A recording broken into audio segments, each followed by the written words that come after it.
Hello,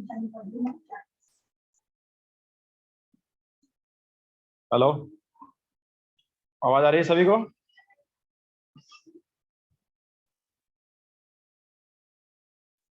okay, so good afternoon to all. तो आज हम मोल कॉन्सेप्ट चैप्टर स्टार्ट करेंगे।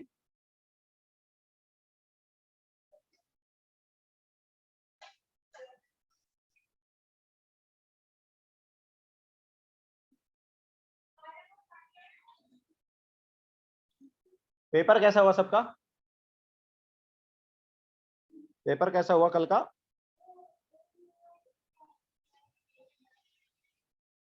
अच्छा हुआ, वेरी गुड।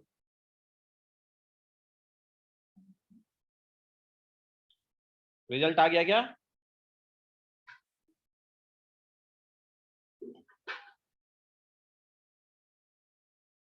आ गया। कितना कितना मिला?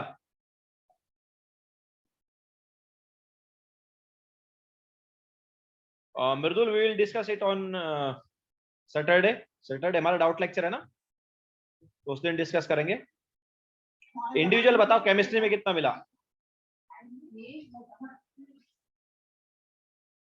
Out of?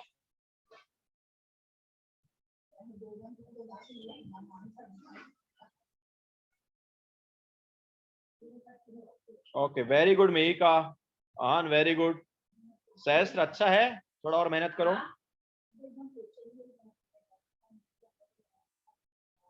सो आहान, मिहिका, तुम दोनों का एक क्वेश्चन रॉन्ग हो गया। हितांशी, वेरी गुड।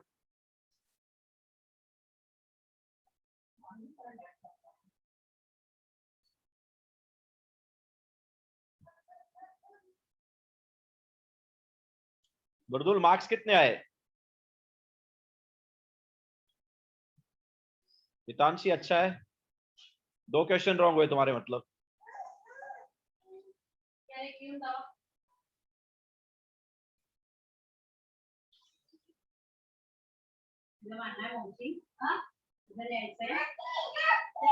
सो अच्छा है, और कंटिन्यू करो। अच्छा, ठीक है। तो मोल कॉन्सेप्ट स्टार्ट करेंगे। थोड़ा वेट कर लेते हैं, 2-3 minute.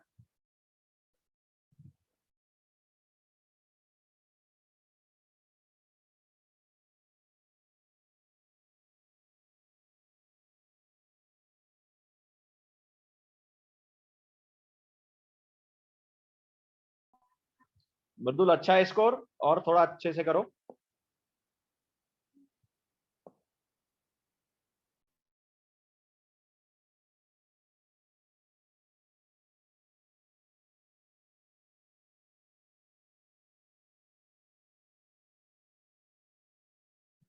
By the way, I will send solution of paper on group, ठीक है? तो ग्रुप पर देख लेना सॉल्यूशन, एंड अगर स्टिल कोई डाउट रहेगा तो हम डाउट लेक्चर जो है उसमें डिस्कस कर लेंगे।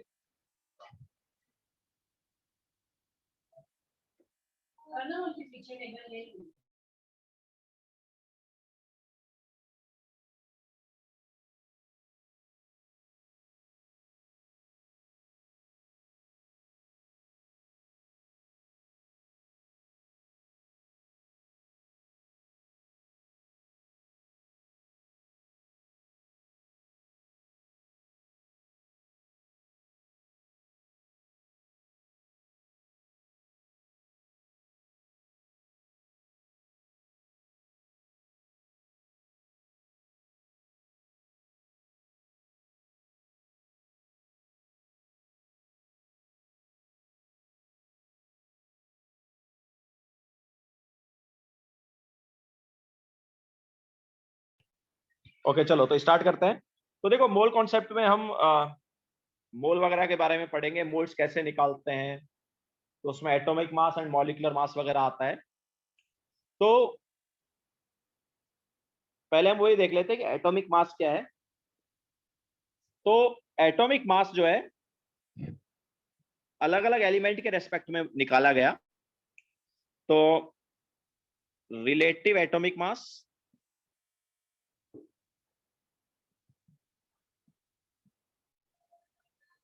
RAM।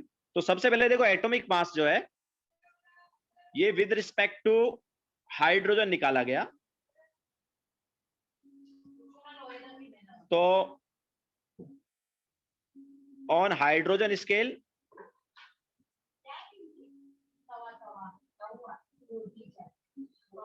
तो हाइड्रोजन स्केल में क्या था ये, तो हाइड्रोजन स्केल में रिलेटिव एटॉमिक मास था, मतलब 1 रिलेटिव एटॉमिक मास।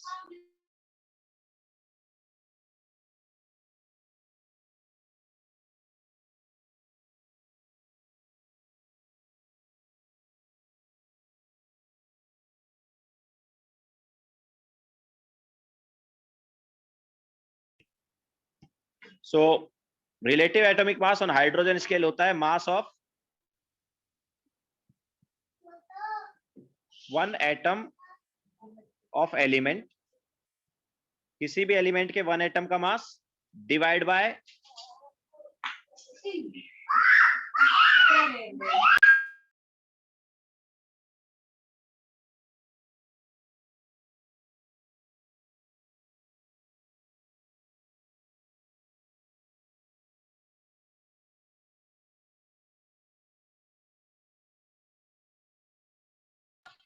so 1 relative atomic mass मतलब 1 rm is mass of 1 atom of element divided by mass of 1 atom of hydrogen। तो हाइड्रोजन के 1 एटम के मास से कंपेयर किया गया किसी भी एलिमेंट का मास, तो हाइड्रोजन स्केल में कुछ इस टाइप से निकाला गया था। ऑन ऑक्सीजन स्केल, अब ऑक्सीजन के क्या अलग अलग आइसोटोप होते हैं, वैसे हाइड्रोजन के भी आइसोटोप होते हैं बट हम यहाँ पर 1H1 वाले की बात कर रहे हैं। तो ऑन ऑक्सीजन स्केल ये आया था, तो ऑक्सीजन स्केल क्या था, ऑब्वियसली रिलेटिव एटॉमिक मास या 1 rm, चलो रिलेटिव एटॉमिक मास से लिखते हैं। तो रिलेटिव एटॉमिक मास जो है ये था mass of 1 atom of element, किसी भी एलिमेंट के 1 एटम का mass with respect to 1/16 part of, इसको किससे कंपेयर किया गया, 1/16 part of mass of 1 atom of oxygen. लेकिन मास ऑफ 1 एटम ऑफ कौन सा ऑक्सीजन, ऑक्सीजन के देखो अलग अलग आइसोटोप है, तो हम बात कर रहे हैं O16 की। ओके, तो O16 वाला जो आइसोटोप है उसके 1 एटम का मास का 1/16 पार्ट से कंपेयर किया गया किसी भी एलिमेंट का मास, तो वहां से हमें आया रिलेटिव एटॉमिक मास।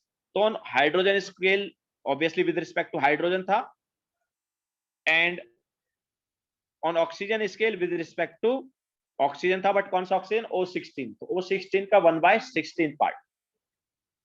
बट हम जो यूज करते हैं एक्चुअली कार्बन वाला यूज करते हैं करेंटली, ठीक है। बट ऑब्वियसली ये बताना जरूरी था कि पहले किसके रेस्पेक्ट में आया था, तो पहले ये लिख लो फिर आगे चलेंगे।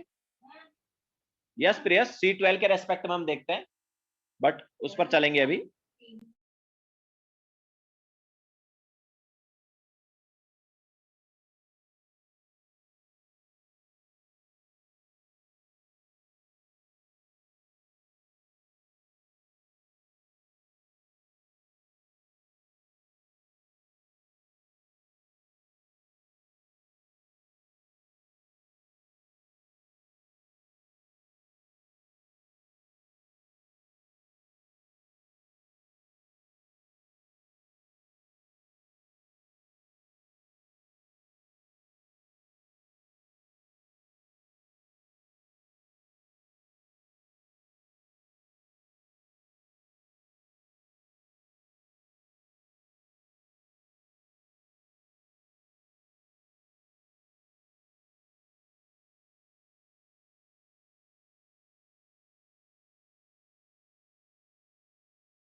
हो गया सबका? तो on hydrogen scale and oxygen scale ये था. Now yes, this is first slide Kshitij. तो करेंटली हम जो यूज करते हैं वो है carbon. Okay, so on carbon scale,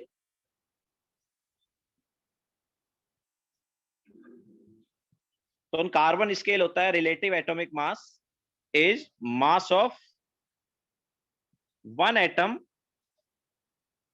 of element divide by, अब कार्बन के भी अलग अलग आइसोटोप है, तो 1/12 part of mass of one atom of C12. तो मास of one atom of C12 के 1/12 पार्ट से हम कंपेयर करते हैं. ओके, तो ना कार्बन इसके लिए होता है रिलेटिव एटॉमिक मास. जल्दी देखो यार, मालो, जल्दी देखो.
ठीक है, तो कार्बन स्केल में ऑब्वियसली 1/12 पार्ट ऑफ कार्बन 12 से हम मतलब कंपेयर करते हैं. तो देखो, नाउ हम बात करेंगे एटॉमिक मास की. तो एटॉमिक मास क्या है? तो ये जो ऊपर वाला है ना, मास of one atom of element, this is nothing but atomic mass. Okay, so atomic mass is mass of one atom of element.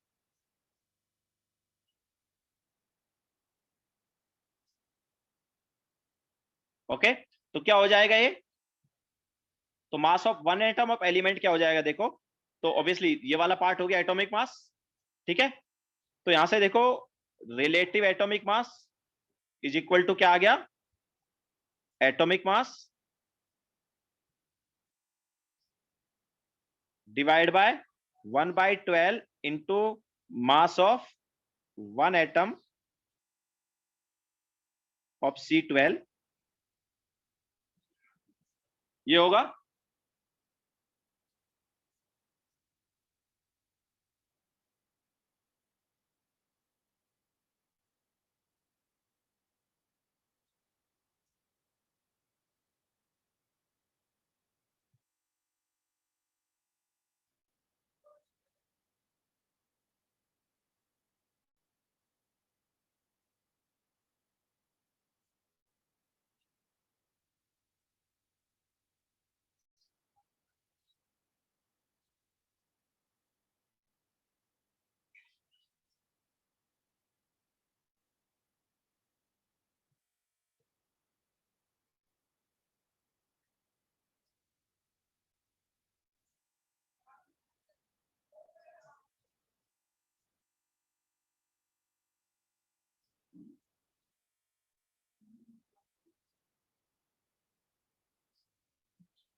हो गया सबका?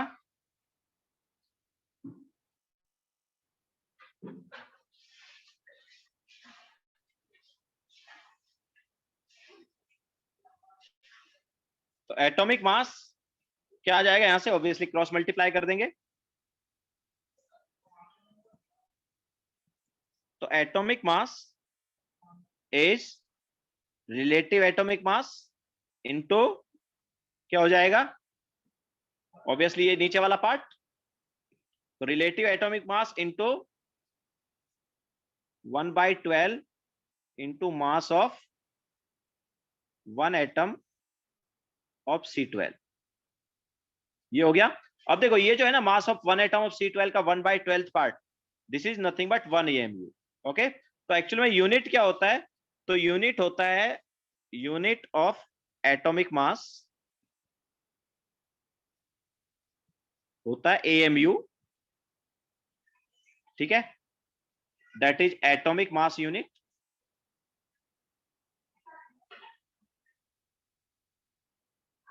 तो 1 AMU जो है ये है ये वाला part, 1/12 into mass of 1 atom of C12, this is nothing but 1 AMU। So 1/12 into mass of 1 atom of C12। Okay, तो अब देखो एटॉमिक मास क्या हो गया फिर, एटॉमिक मास जो है ये किसके इक्वल हो गया, this is nothing but relative atomic मास, क्योंकि इसकी वैल्यू क्या आ रही है, 1 आ रही है इन AMU, है कि नहीं। 1/12 into mass of 1 atom of C12 की वैल्यू क्या है, 1 इन AMU। Okay, so atomic mass किसके इक्वल आ गया, रिलेटिव एटॉमिक मास के इक्वल आ गया, एंड यूनिट क्या हो जाएगा, AMU। अच्छा, रिलेटिव एटॉमिक मास जो है ये रहता है मास नंबर के equal. Okay, so relative atomic mass is nothing but mass number.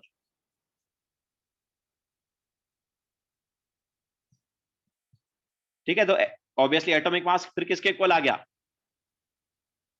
Atomic mass जो है वो किसके इक्वल आ गया, फिर मास नंबर के इक्वल आ गया। ओके, सो एटॉमिक मास जो है वो मास नंबर के इक्वल होता है, बट ऐसा है कि एटॉमिक मास का यूनिट होगा, मास नंबर का कोई यूनिट नहीं है। मास नंबर क्या होता है, it is number of proton plus number of neutron ना। मास नंबर क्या होता है, number of proton plus number of neutron, तो दैट इज नंबर, वो क्या है, नंबर है। और एटॉमिक मास क्या है, इट इज मास, तो मास का यूनिट होगा, बट मास नंबर का कोई यूनिट नहीं होगा। ठीक है, सो वैल्यू सेम रहेगी मास नंबर और एटॉमिक मास की, लेकिन एटॉमिक मास में हम यूनिट ले लेंगे AMU, जिसका फुल फॉर्म क्या है, एटॉमिक मास यूनिट।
हो गया सबका?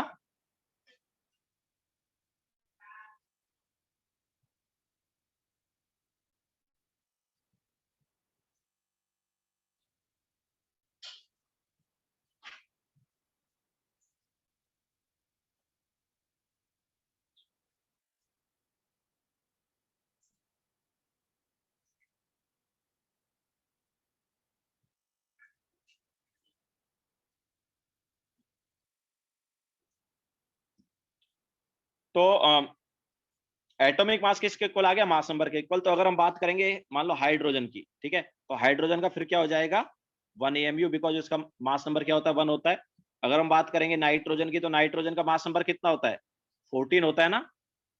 तो उसका क्या हो जाएगा एटॉमिक मास 14 AMU। अगर हमने बात की ऑक्सीजन, तो ऑक्सीजन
आवाज आ रही है?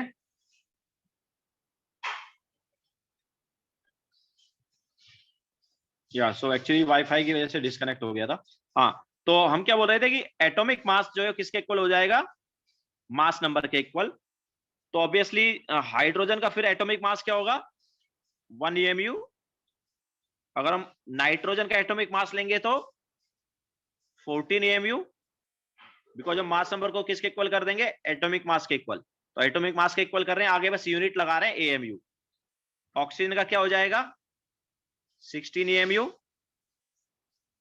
सल्फर का हमने कितना बताया 32 AMU।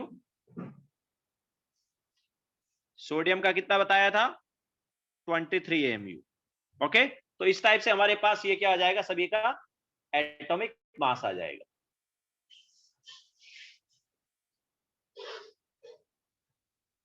क्लियर है सभी को?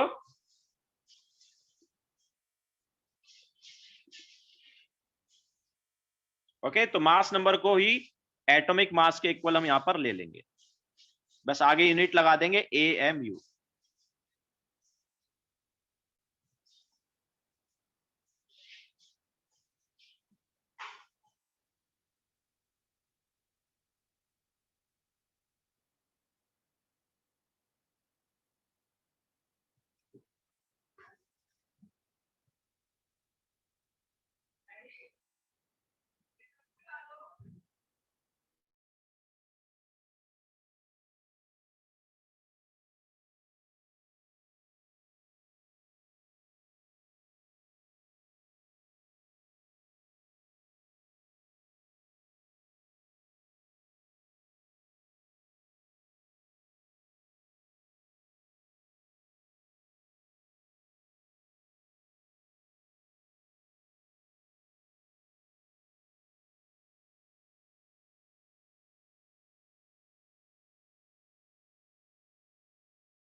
हो गया सबका?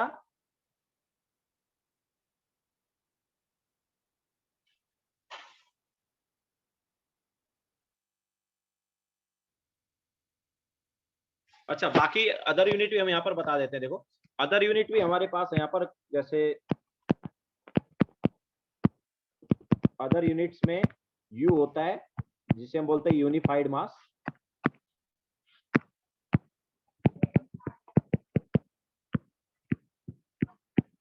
एंड एक होता है DA जो कि है डेल्टन। ठीक है, तो उनकी वैल्यू भी सेम ही है, मतलब अपने पास मेल AMU की जगह U भी यूज किया जा सकता है। डेल्टन का यूज करते नहीं है जनरली अपन, ठीक है, U का यूज करते हैं। तो 1 AMU इज 1 U, तो AMU और U एक ही है।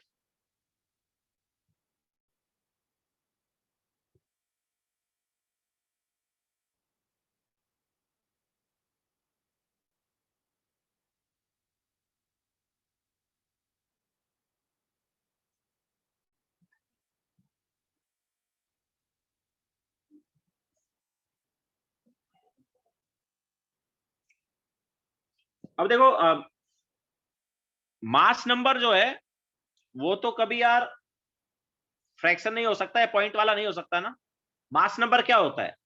मास नंबर होता है number of proton plus number of proton plus number of neutron, तो वो तो फ्रैक्शन में आ ही नहीं सकता कभी। ओके, ये पॉइंट में नहीं आ सकता। लेकिन यार क्लोरीन का मास नंबर क्या है? क्लोरीन का मास नंबर 35 होता है जनरली, लेकिन उसमें ऑब्वियसली आइसोटोप भी है, 35 भी है, 37 भी है। लेकिन क्लोरीन का एटॉमिक मास जो है वो 35.5 लेते हैं। क्लोरीन का मास नंबर 35 है, 37 है, लेकिन उसका जो एटॉमिक मास है हम 35.5 लेते हैं।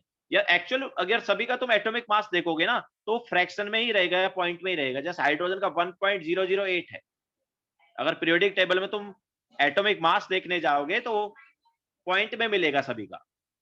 नाइट्रोजन का भी, ऑक्सीजन का भी, सभी का पॉइंट में मिलता है, ठीक है। बट नाइट्रोजन का ऑलमोस्ट 14 ले लेते हैं, ऑक्सीजन का ऑलमोस्ट 16 ले लेते हैं, हाइड्रोजन का ऑलमोस्ट 1 ले लेते हैं।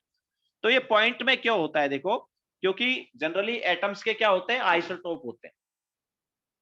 अब जैसे क्लोरीन की मान लो हम बात कर लें, तो क्लोरीन का 35 भी है मास नंबर और 37 भी है। तो कौन सा वाला एटॉमिक मास हम ले? 35 वाला ले कि 37 वाला ले?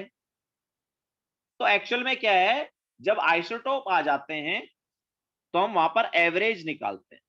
क्या करते हैं? एवरेज निकालते हैं। ओके, तो अब यहां पर हम नेक्स्ट पढ़ेंगे एवरेज एटॉमिक मास।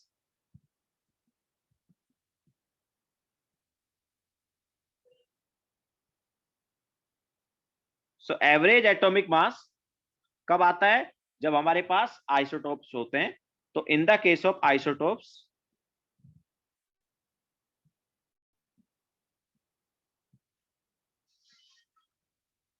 एवरेज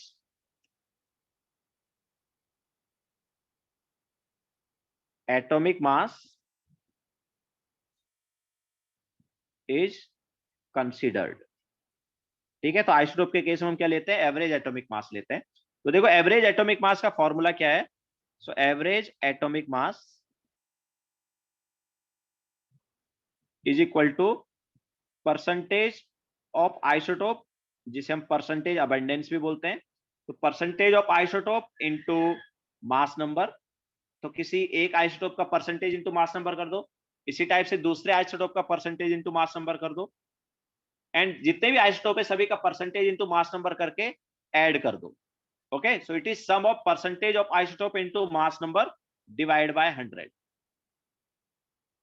तो एवरेज एटॉमिक मास जो है ये क्या होगा?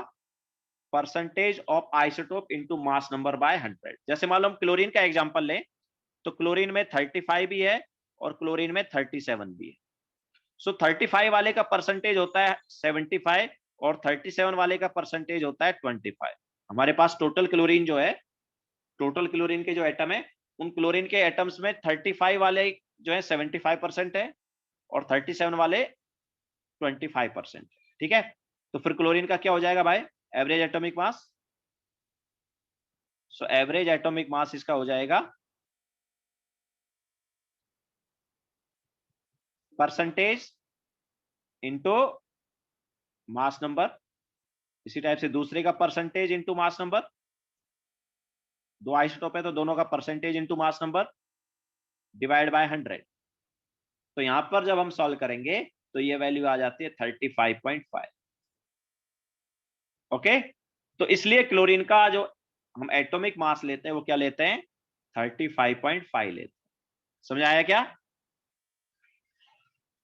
ओके, तो जब आइसोटोप्स हमारे पास होंगे तो आइसोटोप्स के केस में हमें एवरेज एटॉमिक मास लेना होगा, एंड एवरेज एटॉमिक मास का फॉर्मूला ये है।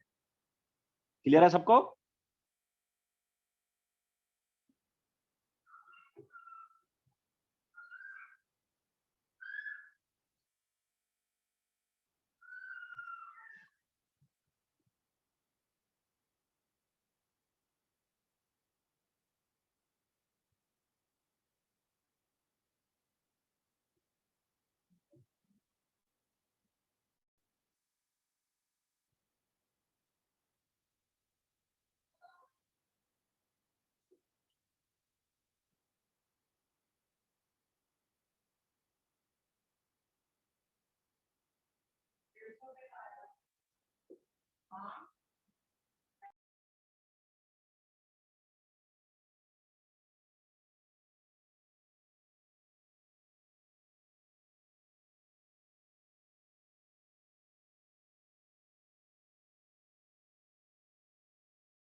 चले आगे। नाउ नेक्स्ट हम लेते हैं मॉलिक्यूलर मास।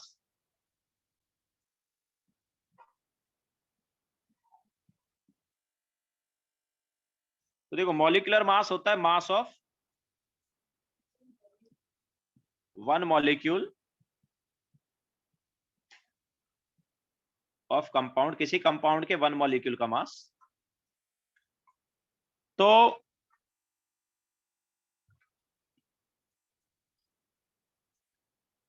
देखो रिलेटिव मॉलिक्यूलर मास जो है वो क्या होता है, रिलेटिव मॉलिक्यूलर मास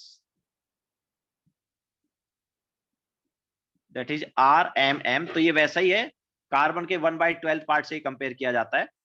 तो मास of one molecule of a compound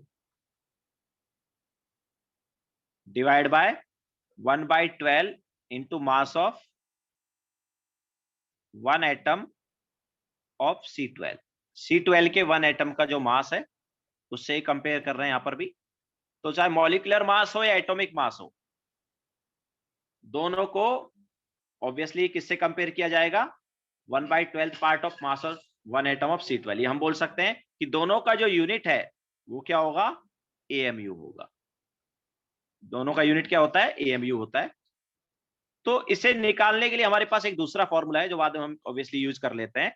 तो ये आता है, देखो क्या, तो मॉलिक्यूलर मास जो है किसी का भी,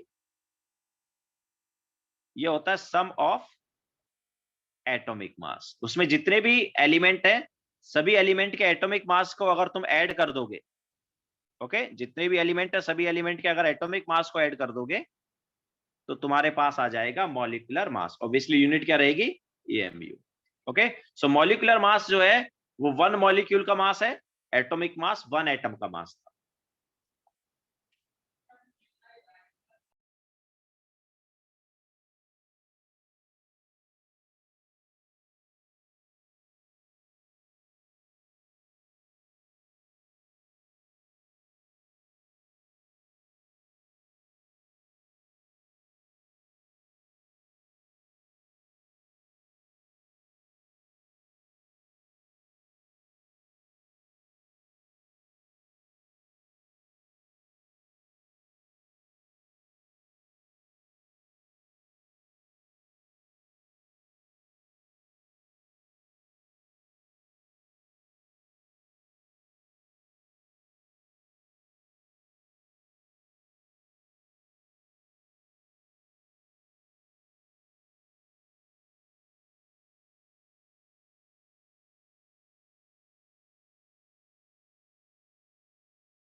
हो गया सबका?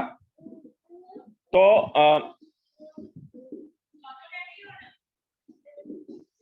अब देखो, अगर हम यहाँ पर लाइक O2 का निकालेंगे तो O2 का क्या आएगा, तो O2 में दो एटम है, तो दोनों का एटॉमिक मास ऐड कर देंगे तो क्या हो जाएगा, 16 + 16 दैट इज 32 AMU। अगर हम N2 का निकालेंगे तो क्या होगा, 2 आइटम है तो ऑब्वियसली इसको ऐसे भी कर सकते हैं, 2 × 14 that is 22 AMU, sorry 28 AMU। अगर हम यहाँ पर CO2 का निकालेंगे तो कार्बन का हो गया 12, ऑक्सीजन के 2 आइटम, तो 2 × क्या करेंगे 16, तो ये हमारे पास आ जाएगा 44 AMU। इसी टाइप से H2O का अगर हमने निकाला तो हाइड्रोजन के 2 हैं, ऑक्सीजन का 1, सो कितना हो गया 18 AMU। ओके, सिमिलरली अगर हमने यहां पर निकाला NH3 का तो क्या आएगा, नाइट्रोजन का 14, हाइड्रोजन के 3 है, सो कितना हो गया ये 17 AMU। अगर हम यहाँ पर निकालते हैं C6H12O6 का तो क्या आता है, 6 कार्बन के आइटम, 12 हाइड्रोजन के आइटम और 6 ऑक्सीजन के आइटम, तो ये ऐड करके आ जाता है 180 AMU। ओके, तो इस टाइप से हम ऑब्वियसली ये किसी भी कंपाउंड का क्या निकाल सकते हैं, मॉलिक्यूलर मास निकाल सकते हैं। ओके, तो क्या करना है, एटॉमिक मास को ऐड करना है, ये एटॉमिक मास का सम करना है।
हो गया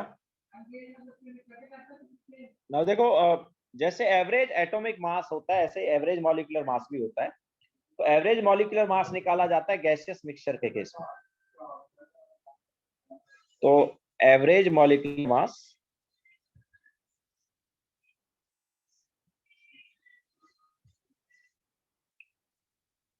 तो in the case of gaseous mixture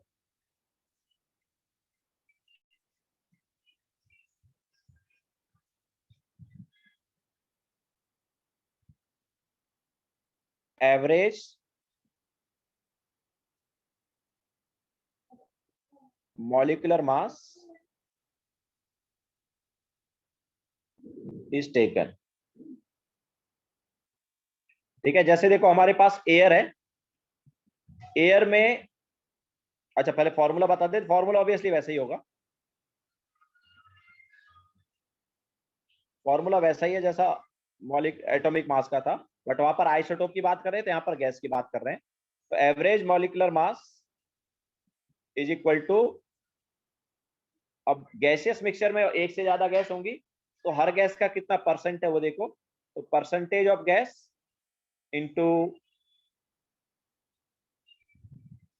molecular mass of gas. ठीक है, किसी गैस का कितना मॉलिक्यूलर मास होगा,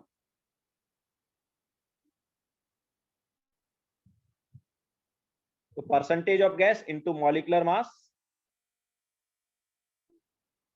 इसका क्या करना है, इसका सम करना है एंड देन डिवाइड बाय 100 करना है, ठीक है। So this is average molecular मास।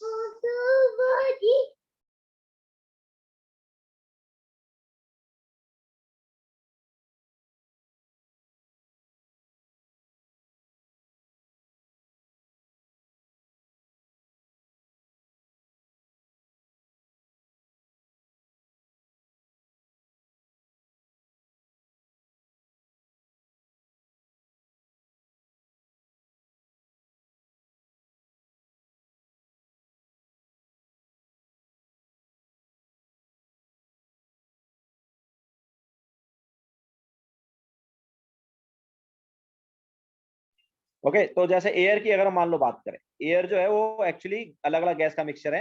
तो उसमें मेनली हम ऐसे बोल देते हैं कि यार एयर में मान लो 80% नाइट्रोजन है और 20% मान लो ऑक्सीजन है, ठीक है। तो ऐसा मान लो इसको ले लिया, तो मॉलिक्यूलर मास ऑफ एयर क्या होगा,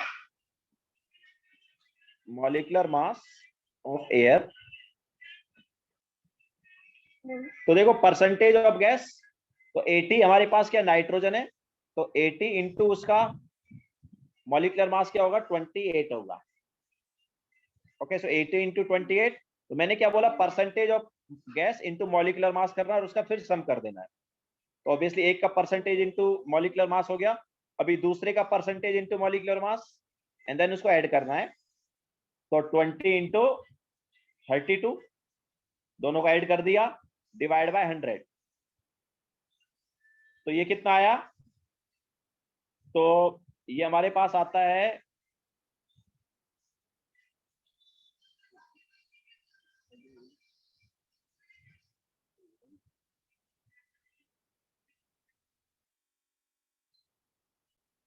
तो ये आ जाएगा 28.8। Okay so molecular mass of air जो है हम ले सकते हैं 28.8। क्लियर है।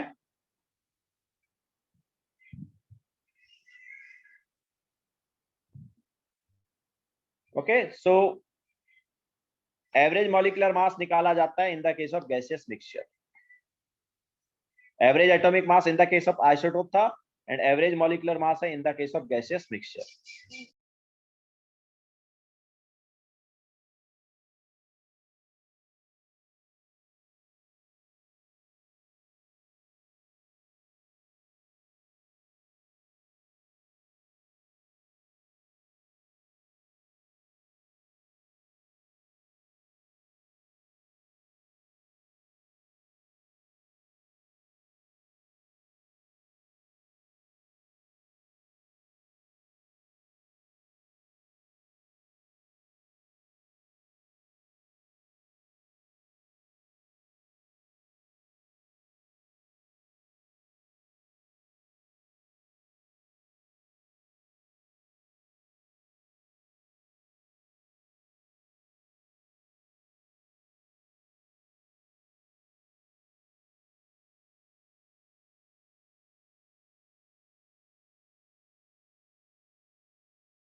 हो गया सबका,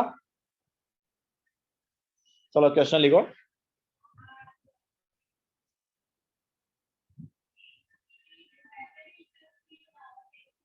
ओ सॉरी गलती से 1000 आ गया, दैट इज 100।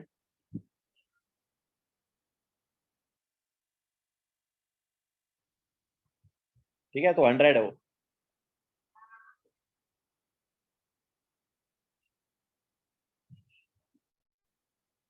ठीक है चले आगे।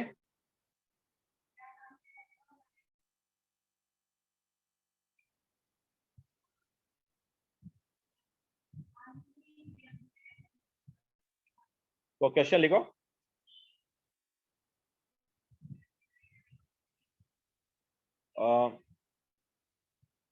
if atomic if mass number sorry if Ag exists as Ag107 and Ag109, determine percentage of Ag107 if atomic mass of Ag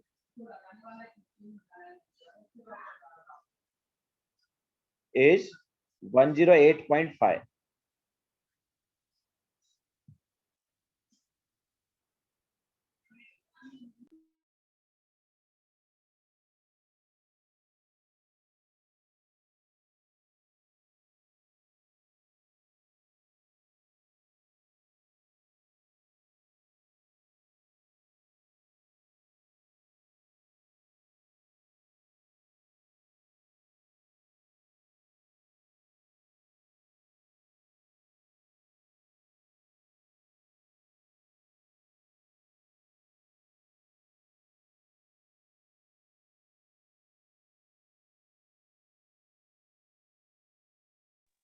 yes Priyas correct है। आहन करेक्ट है। मिहिका करेक्ट है।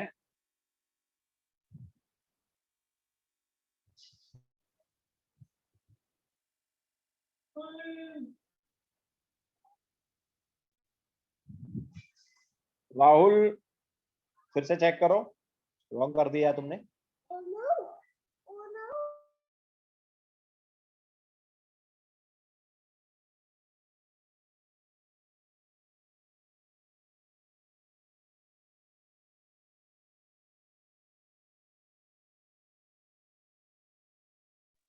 यस राहुल करेक्ट है।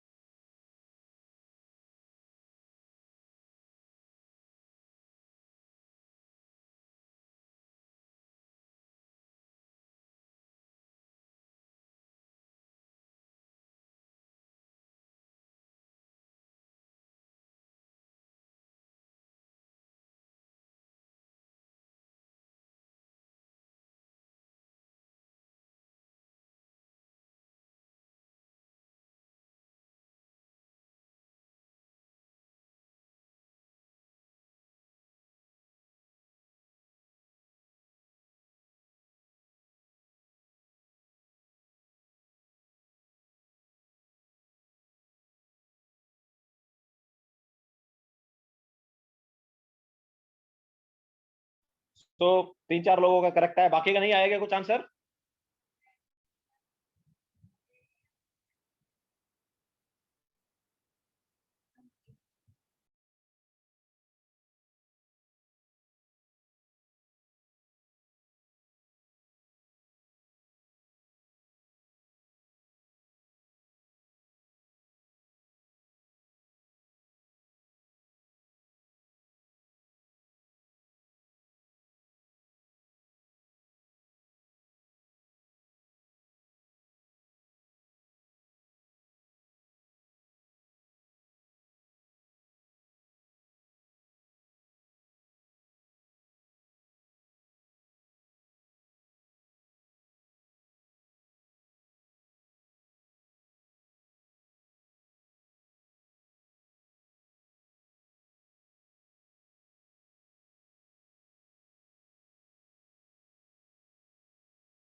ठीक है, तो बाकी किसी का आंसर नहीं आया आई थिंक।